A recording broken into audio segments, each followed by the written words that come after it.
Greetings and konnichiwa, and welcome to the Onyx Tavern.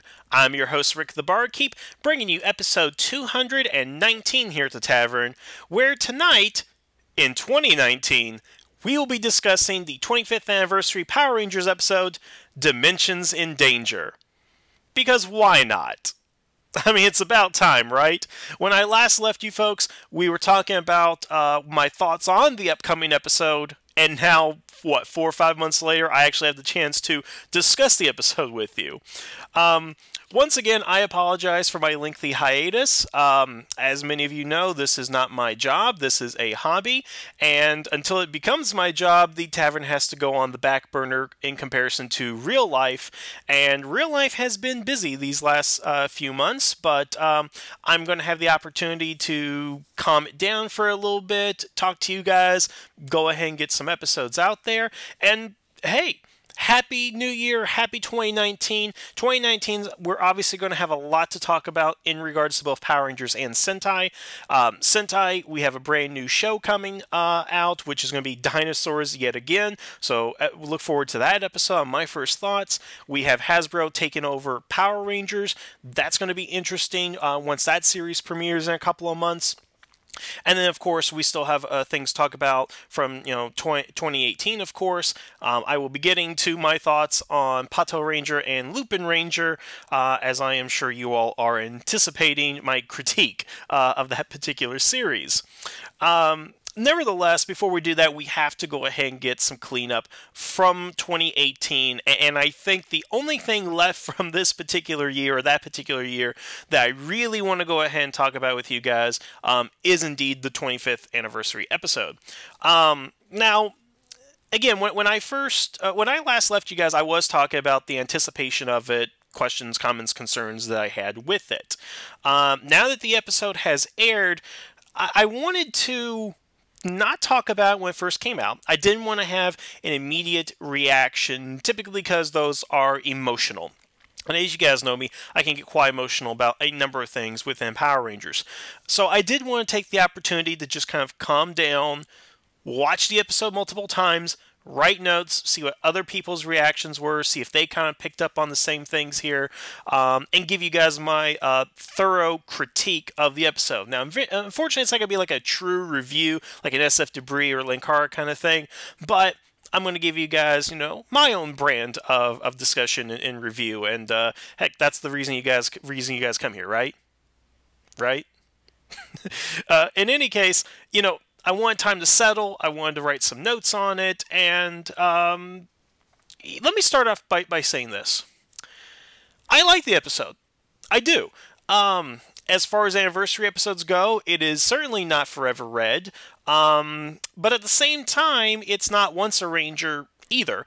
The problem with Power Rangers is indeed Forever Red in terms of anniversary episodes, is that so early in the Power Ranger franchise, I mean, the 10-year mark, looking at, 25 years, and it was the 10th anniversary that got the anniversary episode right from the get-go. It's really hard to live up to those standards. I don't know if it's the writing, the production, the way they got the actors, or whatever, but that episode just worked on so many levels, even though it does seem very two-dimensional and thin. Whereas future episodes like Once Ranger tried to be three-dimensional, but they just couldn't get things to work within their favor. This episode is somewhere in the middle, and fairly or not, judging it by the standards of Forever Red, which is the zenith of anniversary episodes, it doesn't reach that point, but I can see where it tries to do that in a number of aspects. Now, this is not a critique of Forever Red in comparison to Dimensions in Danger. I'm just trying to say that it is not as good as Forever Red. In fact, when I look at this, the more I watch it, the more flaws I see with it. And the thing is, in comparison to Forever Red, I don't see as many flaws or glaring flaws within Forever Red in comparison to Dimensions in Danger, and certainly something like Once a Ranger. And actually, in fact, Once a Ranger, in comparison to this, kind of outperforms better in the story, because there is an arc with our Operation Overdrive Rangers, and there is a reason for why things are happening. There is character development, there is discussion with the characters, there are some interesting things going on. Whereas in Dimensions in Danger, the thing is, when I watch this, what I always take from this is the action set pieces, the returning Rangers, and all the stuff that you would see kind of in promos. There really is no story, there really is no character, anything going on within Dimensions in Danger. And that's kind of like the glaring issue that I have, and that's what I'm kind of caught up on, and I can't enjoy it as much as I want to. Now, when I looked at what other people said about this episode, everybody pretty much said it's awesome, it's great, it's better than Once a Ranger. That's pretty much been the consensus. But I really haven't seen people diving deep into it, digging into the story and what's happening, because that's where I think the episode has its problems, is with its story, in that it really doesn't seem to have one. It really seems like this episode is a justification for action set pieces as opposed to telling an interesting narrative. Like I just said a moment ago, the thing about Once a Ranger is that they had an interesting narrative. Whether it was good or well executed, that's a debate for another time, but they at least had one. Dimensions in Danger doesn't really have anything. Let me go over the story with you guys. Let me go over what's been bugging me about this, and maybe I can get you guys to go ahead and understand, and maybe you have the same concerns about it, and maybe we're all on the same page here. But here's the thing. Now, also let me preface this by saying I have not seen all of Ninja Steel or Super Ninja Steel. I don't own cable television anymore, so I only get to watch Power Rangers when it's on Netflix. That's pretty much the extent of it, or if it's on DVD. So I didn't get to see the lead into this. I didn't realize that the other three Rangers had actually made a previous appearance as cloaked figures. I didn't know any of that, and that's bad on my part as a fan, I'll be honest with that, because I am of that particular variety where if you're going to go see Infinity War, you should probably see the 18 movies leading up to it. Only kind of makes sense. Although, as a quick aside, I had a friend that was working for me who did go see Infinity War and never saw any of the other movies, at all. Infinity War was his first MCU movie. Yeah, I mean, that's a little strange, isn't it? But what I'm saying is I didn't go into Dimensions in Danger watching the rest of Ninja Steel, so I wasn't unfamiliar with a couple of elements of the story, particularly of the three Rangers having already appeared in a previous episode, and in this episode they revealed themselves. Basically, here is the plot of the episode. Wes, Gemma, and Coda are coming from their dimensions in search of Tommy Oliver, because a number of Rangers have disappeared across dimensions, and that's what Wes says in the episode. The Rangers have started disappearing across dimensions. Now, why this is particularly troublesome is, as Gemma states, jumping between dimensions destabilizes the morphing grid. Now, let's go ahead and stop right there for a second. I'm not going to get into the comic stuff in the morphing grid as it's established there. We're only talking about the show's morphing grid. So if you want to go ahead and bring up supplementary material such as the comics, that's not going to fly here, because that's not what we're talking about. We're not talking about the comics. We're not talking about Legacy War. We're not talking about any of that. We're talking about as is in the show. So traveling between dimensions destabilizes the morphing grid. This is a problem when I first heard it, because as I established in my previous concern back in the previous video, was that we have established since Mighty Morphin, since Season 1, that traveling through dimensions is something that happens on the regular within the series. Why is it now, 25 years later, that has now become a concern? Why is it that traveling between different dimensions, whether it's the RPM dimension, the Dino Charge dimension, Zed's dimension, Rita's dimension, whatever, that has become an issue? That is not established within the show. And what's confusing about this is that it is a problem. That's what Jim is saying. Now, is this something that could have been recently discovered? Yes, that's entirely true, but before this episode, it sounds like something that needs to be established, or at least a dialogue saying, we've been traveling through dimensions for years and all that, but we just now realize that that's a particular problem. So that's our premise, is that traveling through dimensions can destabilize the morphing grid. What does destabilizing the morphing grid mean in this case?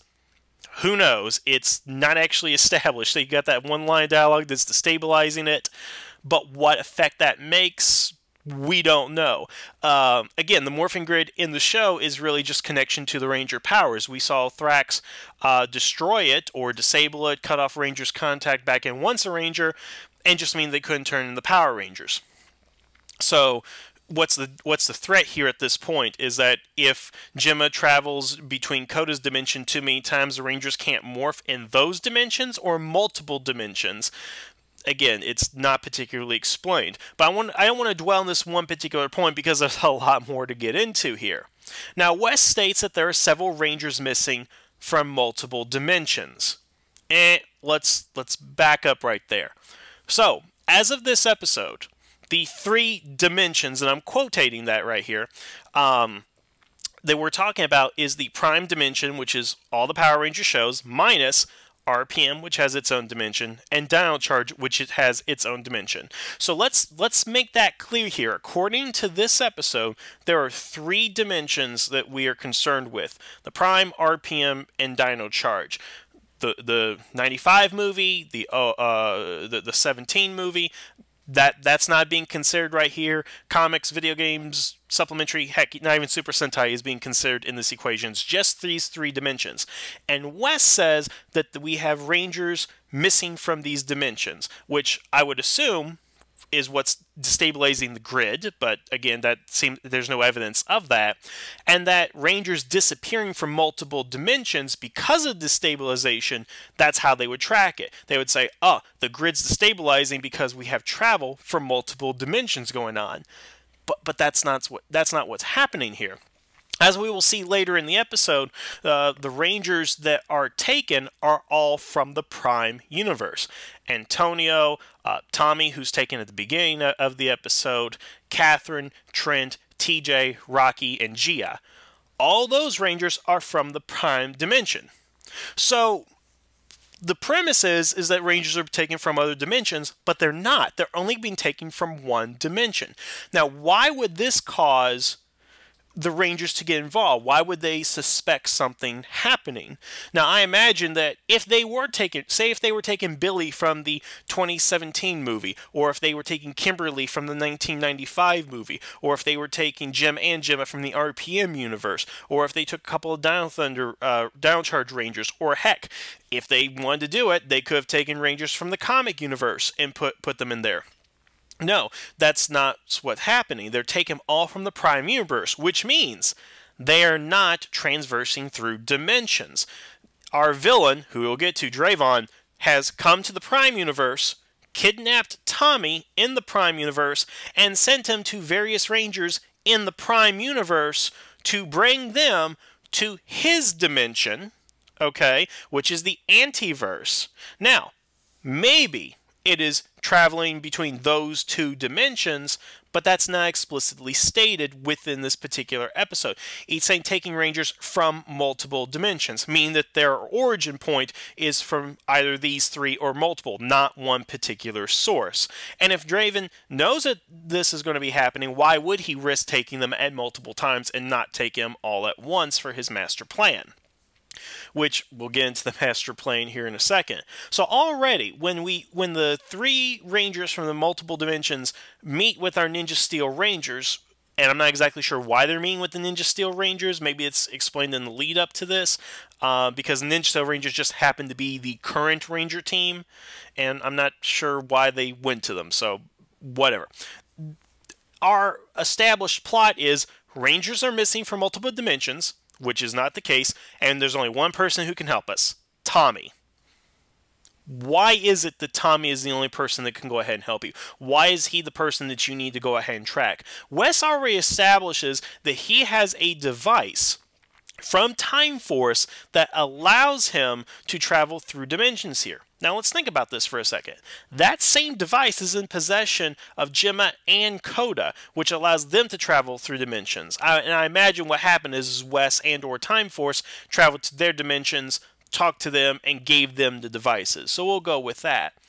But if Wes has Time Force technology, which he really shouldn't have, because the last time we checked with him, he was in the present with Eric and supposedly Jen, that technology had to come from Time Force, likely from the future, hence the origin to it.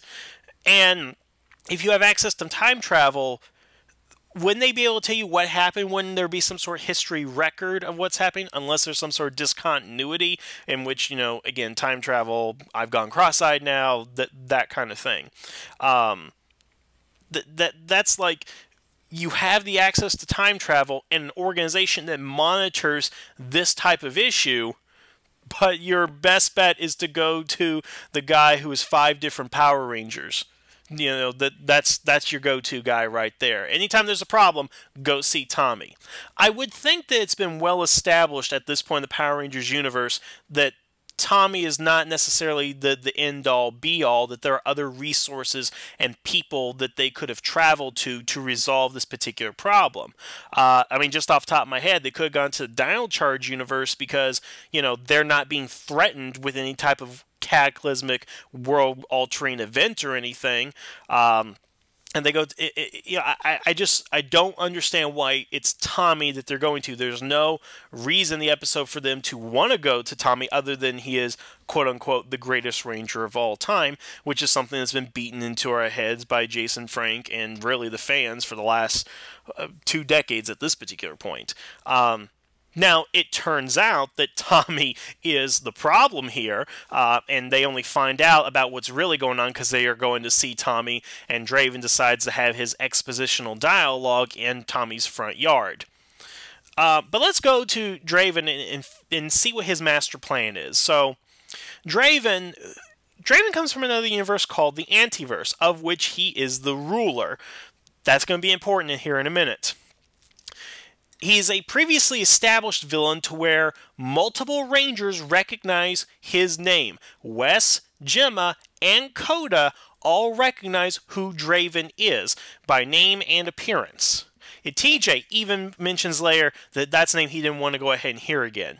So I find it interesting that Draven is a previously established villain who we have never seen before, and again, is the ruler of the Antiverse, his own universe, his own dimension. Again, that is going to be important here in a moment. So his plan is to capture Tommy, clone him into a robot duplicate, to capture other Rangers and make robot duplicates of them to create an army of evil robot Power Rangers.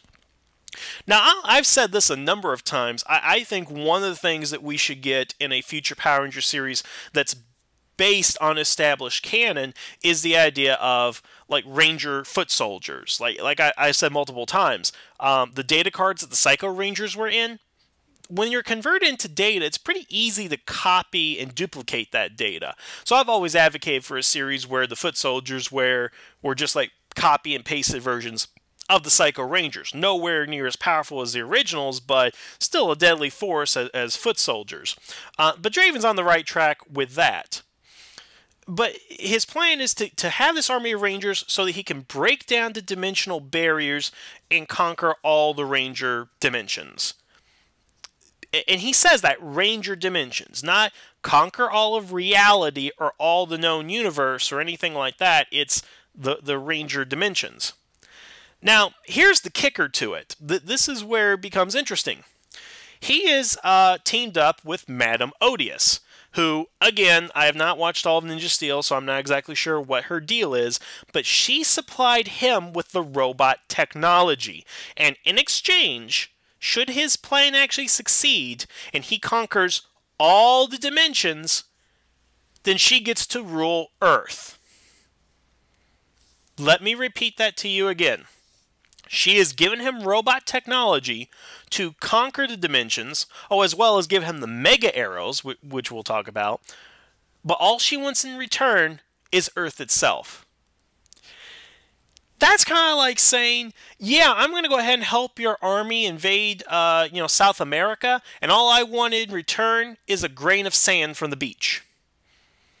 That's pretty much what Odious is in here. I mean, again, I am not sure how Odious reacts within the normal series. Okay, I haven't watched all the episodes and her lead up to power.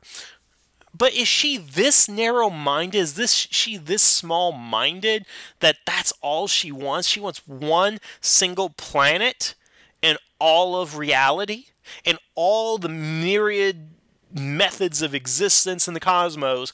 She wants a single planet. She doesn't even say, I want this dimension. I want this planet. I can't wrap my head around how small-minded this particular villain is. Say what you will about Divatox, but, she wanted the entire planet as revenge against the Power Rangers. Odious wants Earth when she could, have more. I mean, I do not understand this particular plot point. And this is the only time Odious shows up in the episode, is to give her demands on what she wants and power up these mega arrows to break down the reality barriers. But let's talk about Draven here for a second. So Draven is relying on Odious and her robot technology. Now let's think about this for a second. Oh, and her ability to make the mega arrows to break down the barriers of reality. Draven is said to be the ruler of the Antiverse. The ruler of the Antiverse. Now, I'm going to assume that the Antiverse is probably analogous to something like matter and antimatter, okay? And I'm assuming when you have the word verse in there, it's probably like a universe, or at the very least, a dimension, which in this case could still be a universe unto itself. If Draven has indeed become the ruler of an entire universe, why does he need Odious to begin with? Why does Odious even matter in this equation? If he has the ability, or if he was able to conquer an entire universe, no matter how big or small, should he not have the ability to do this on his own? Should he not have a grand army of some kind? Looking at the 87 Turtles, we have the character of Krang. Krang has come from Dimension X to Earth to conquer our planet, to conquer our dimension. Because it's already established that he has conquered Dimension X. And how did Krang conquer Dimension X? With an army of rock soldiers.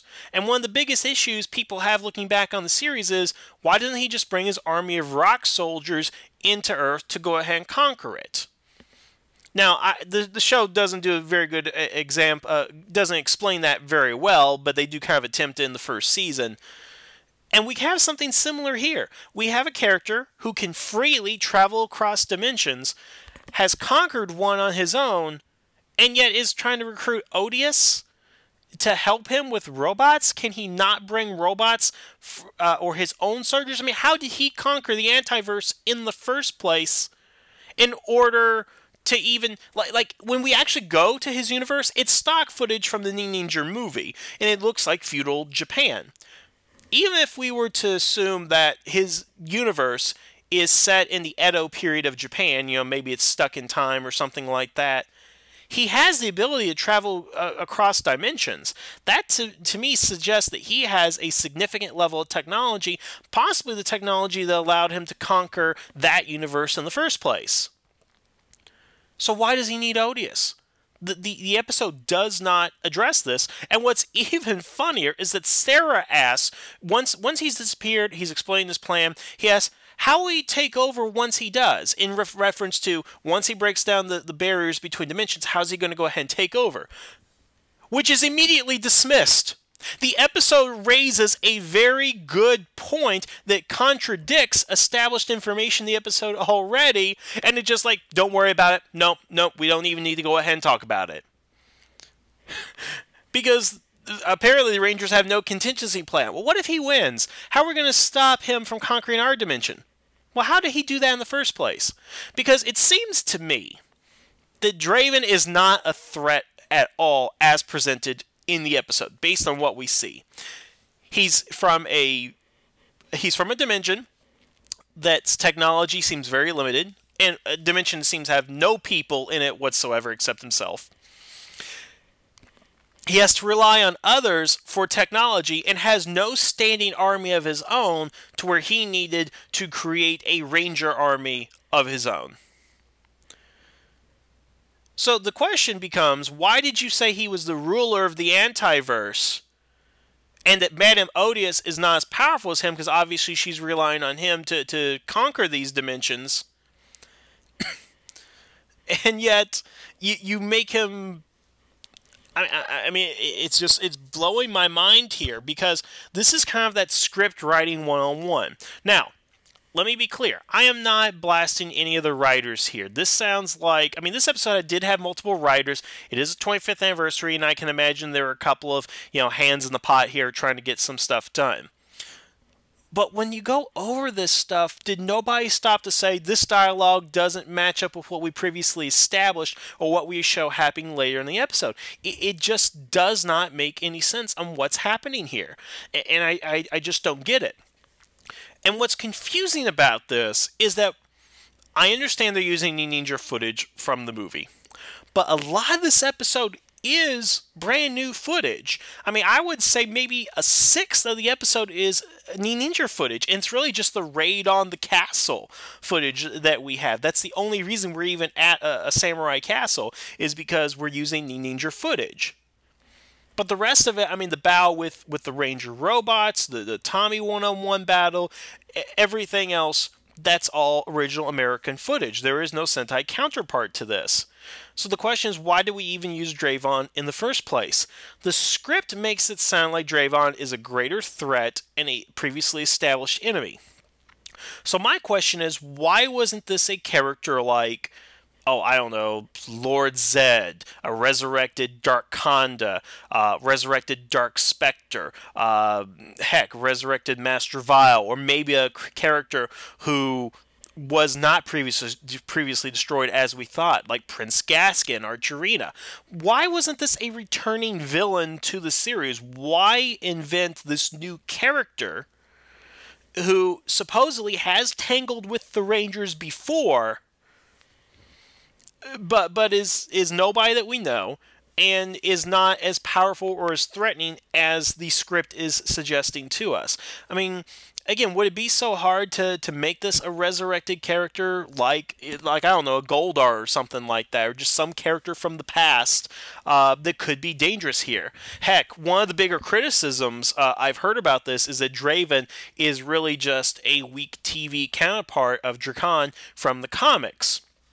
That his plan is similar, that he wants to take over the multiverse, but at least with Drakan in the comics, he has an army, he has loyal followers, he has power to go ahead and back it up. And, given the Tommy robot within the episode, I would not be surprised if an original draft of this was to incorporate Drakan from the comics. That it was going to be an evil Tommy from another dimension that was going to come in and do this. I mean, that seems likely, because I don't understand why Draven is written to be this end-all, be-all villain. At least when Thrax came in, you had the impression that he was a greater villain because he was the son of Lord Zed and Rita, that there was some sort of motivation there, and they at least gave him a backstory of some sort. And even with General Venjix within Forever Red, he was a general within the Machine Empire seeking revenge.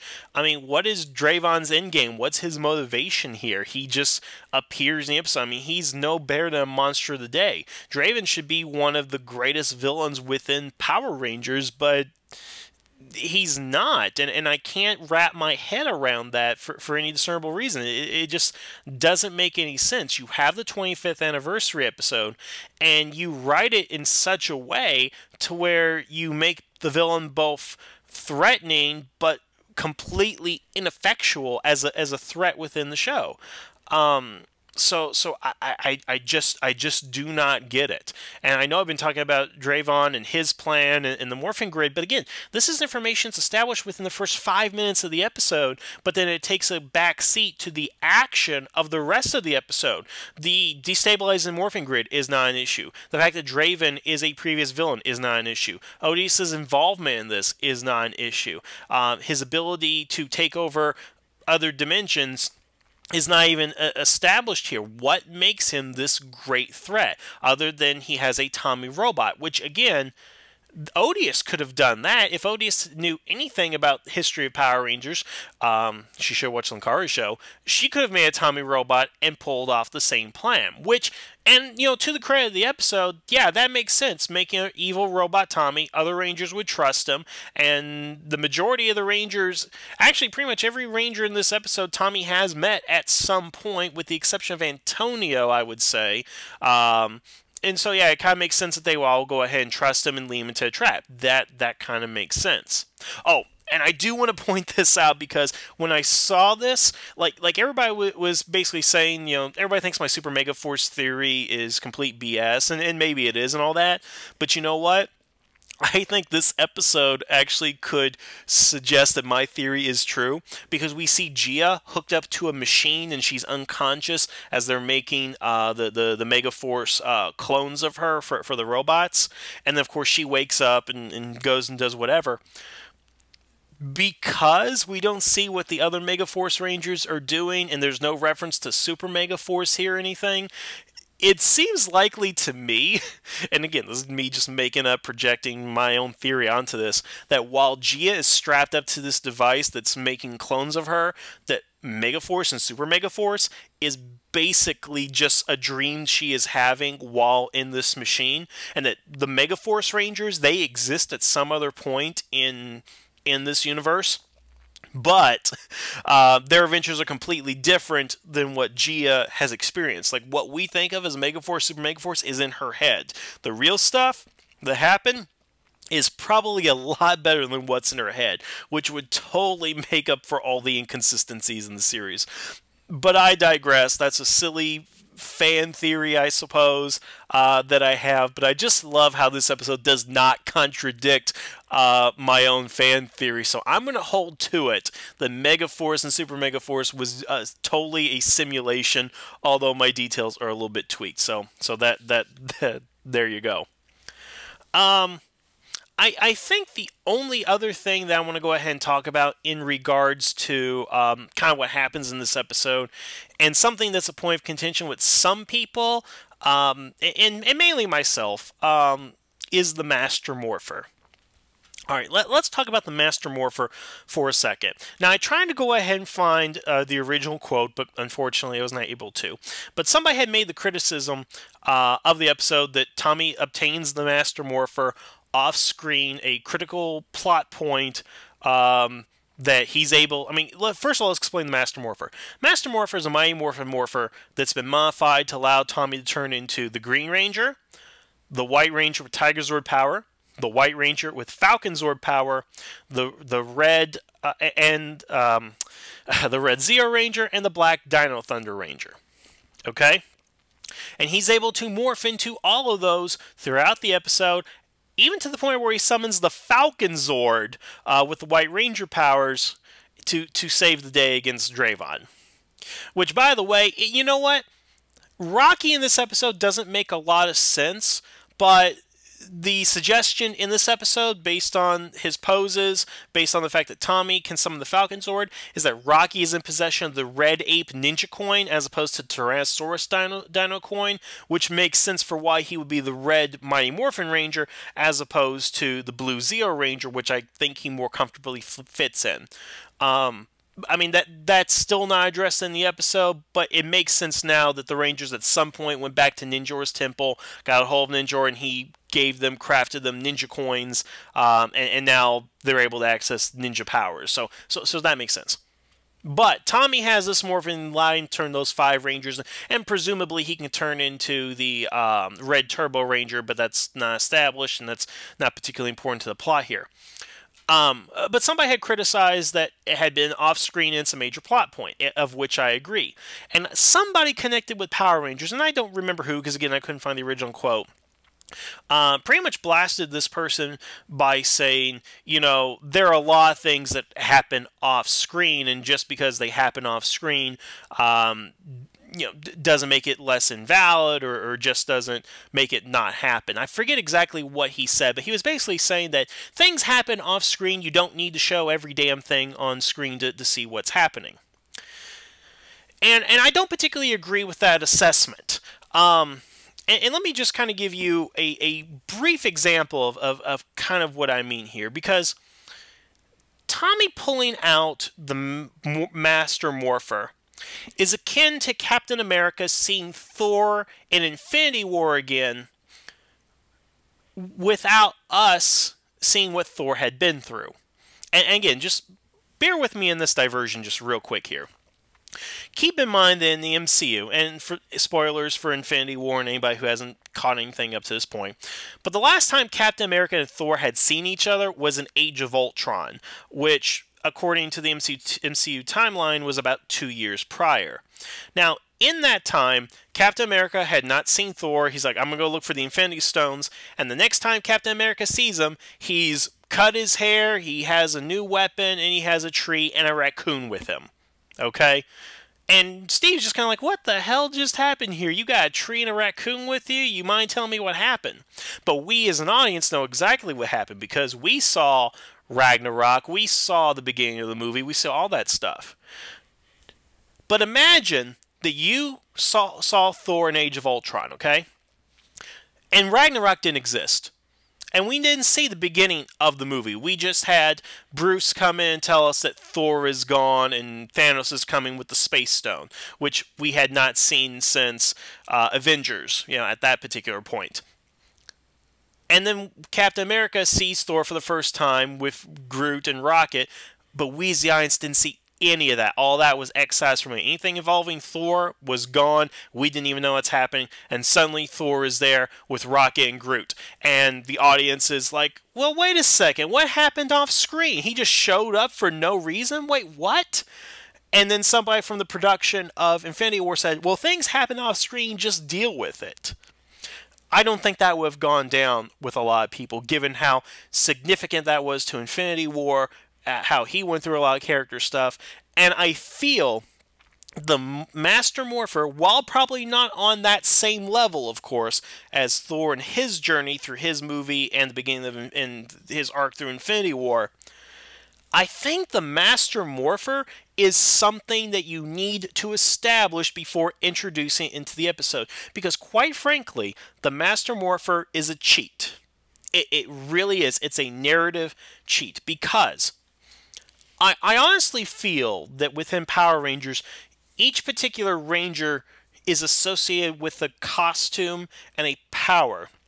And that usually when you have Rangers with multiple identities, they typically gravitate towards one. Because, take Kat, for example. How many people here actually think of Kat, and the first thing they think of her as is the pink Mighty Morphin Power Ranger? Not many of you, right? I mean, you gravitate more towards the pink Zeo Ranger, or maybe in some cases the pink Turbo Ranger. Or Rocky, as I said before. Rocky was the red Mighty Morphin Power Ranger, true, but he was also Zeo Ranger 3 Blue.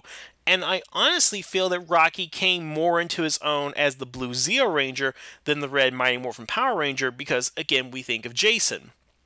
And what's even kind of odd about that is that when I think the black Mighty Morphin Power Ranger, I think Zack, but I would say an overwhelming amount of people think of Adam more as the Black Ranger as opposed to his time as the Green Zeo Ranger or the Green Turbo Ranger. But in any case, each Ranger is typically associated with one particular power, one particular identity. And Power Rangers cheats with that a lot for whatever reason. I don't know why they made Rocky the red Mighty Morphin Power Ranger this episode, or why they made Kat the pink Turbo Ranger, or why was TJ the blue Space Ranger instead of the red Turbo Ranger. there's no explanation offered whatsoever on any of these characters. But characters like Antonio and Coda and Trent, they all have a singular identity. When you think the Gold Samurai Ranger, it is Antonio. There is no other character associated with that. And of course, when you come to Tommy, it becomes a bigger issue because what character do you associate him with? And I always find that to be a tricky part because honestly, looking at Tommy, you can associate him with the Green Ranger, but you associate that with his naivete, his beginnings, his failures, and his evil persona as the Green Ranger because he's always fighting off the Green Ranger persona.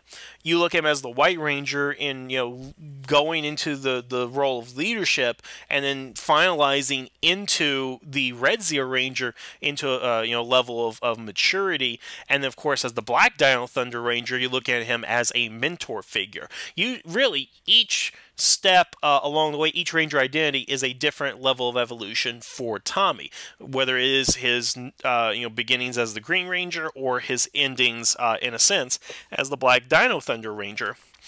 And to bring in the Master Morpher, to me, kind of robs some of that narrative storytelling in a way, because you are associating Tommy with multiple identities without sticking to anything in particular.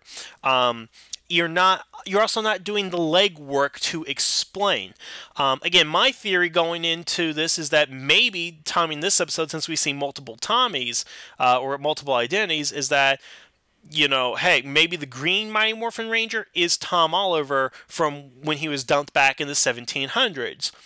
But no, the writers decided instead of establishing one Tommy, we're just going to put all of them in there. For what reason? I mean, what narrative reason does the Master Morpher hold within the series?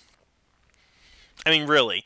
It really is just a cheat. We don't know where this thing came from. We don't know why Tommy has it. And at this point, even the beginning of the episode established that Tommy is married to Catherine, most likely, because he's holding hands with her at the end of the episode. They have a son, JJ, and he's living in the house he was in Reefside, presumably still teaching, excuse me. Excuse me. And yet, he has a Master Morpher? And yes, I know, Soul of the Dragon, but comics don't factor into the main Power Rangers series. So I don't know what Tommy's doing in that. Once I actually read the comic, I can go ahead and tell you guys. But honestly, I just think it's a narrative cheat that didn't need to be in there. You need to establish Tommy with one power set, explain where he got the power set, and go on with it. Now, if you want to make a story and how he gets the Master Morpher and have something interesting behind that, go ahead, go ahead and do that. That would be fine. Heck, we spent, a third of Infinity War trying to figure out where Stormbreaker came from, Can't we get a story where the Master Morpher comes from? I mean, it's good that you can put multiple Tommies in there, but that's fan service that we don't even need. I mean, was anybody really excited to see Tommy morph into 5 different Rangers in the episode, or 4?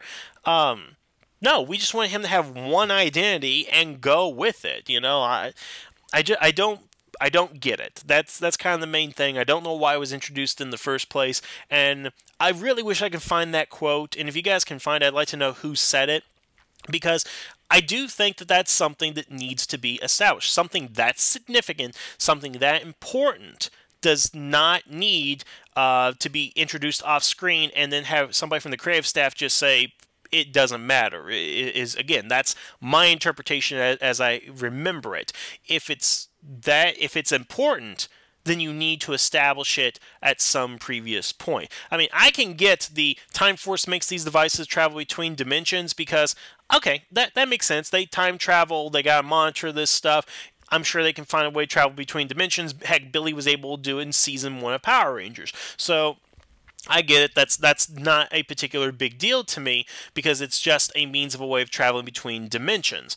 But the ability to change into 5 different Rangers, that is significant because you're merging 3 different power coins together, a Zeo Crystal, a Dino Gem, and presumably whatever the power source is for the turbo powers into a singular device. Now, how does that thing not implode the universe with so much power onto it? Heck, as we established in RPM, runoff power is what causes giant explosions behind you. And that is 6 Ranger powers within one particular device. That is incredibly dangerous in that regard, too. So I'm sure there's an interesting story on how that was developed, right?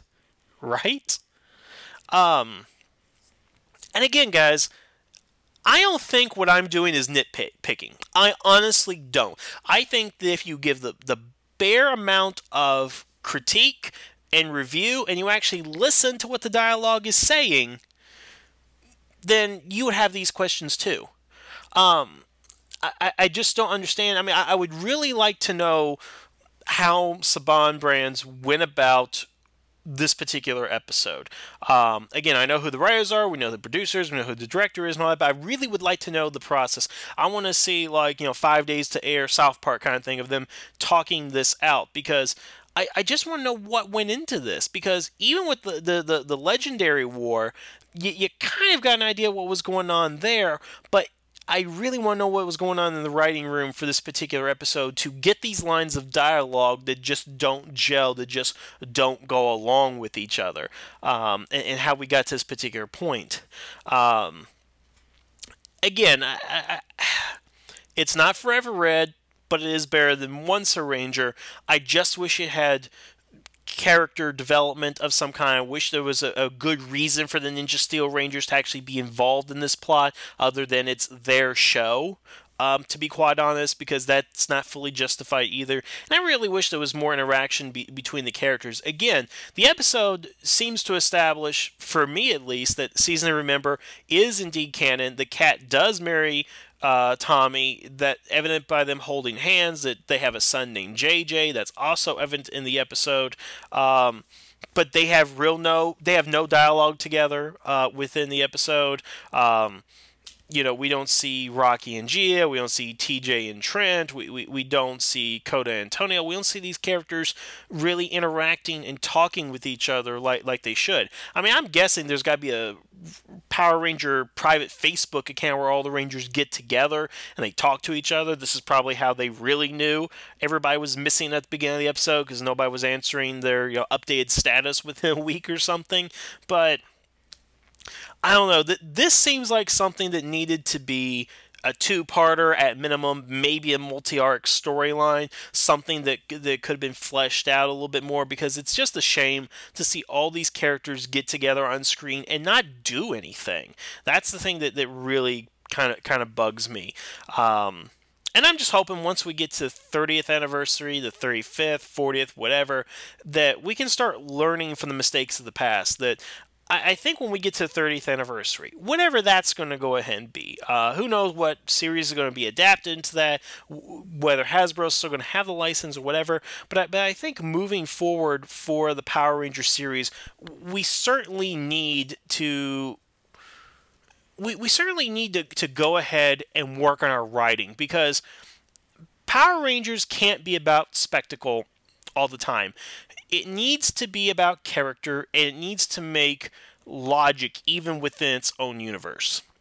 And I think if this script had gotten like a once-over from a third party or something, and we could have tightened it up a little bit, made things make a little bit more sense, and even given it, again, that extra 22 minutes or more to flesh some of these characters out, then it would have been a much better episode.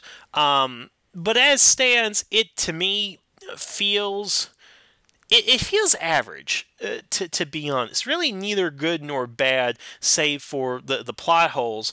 But again, that to me is just somebody wasn't thinking anything through. But in any case, I'm hoping that the next anniversary episode is going to be better, and I really hope that Hasbro is taking a look at the franchise, is realizing what the problems are within the Saban era directly, and is going to go ahead and improve upon them moving forward. But yeah, I'm glad I actually waited to address this episode, simply because there was a lot to say about it, as evident from this episode's runtime.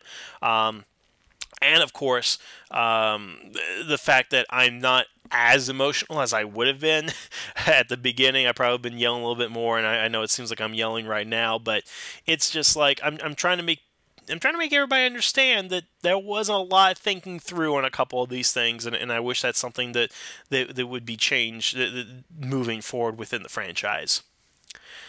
Okay, so that's all I really have to go ahead and say at this particular point on this episode. But I mean, what are your all's thoughts? Did you like the episode? Did you see the same issues that I saw? Do you have a problem with Draven or the Master Morpher or anything of that regard? Leave your comments below. Please let me know. Otherwise, it's great to be back. Thank you guys for listening. Have a good evening, and the tavern is now closed.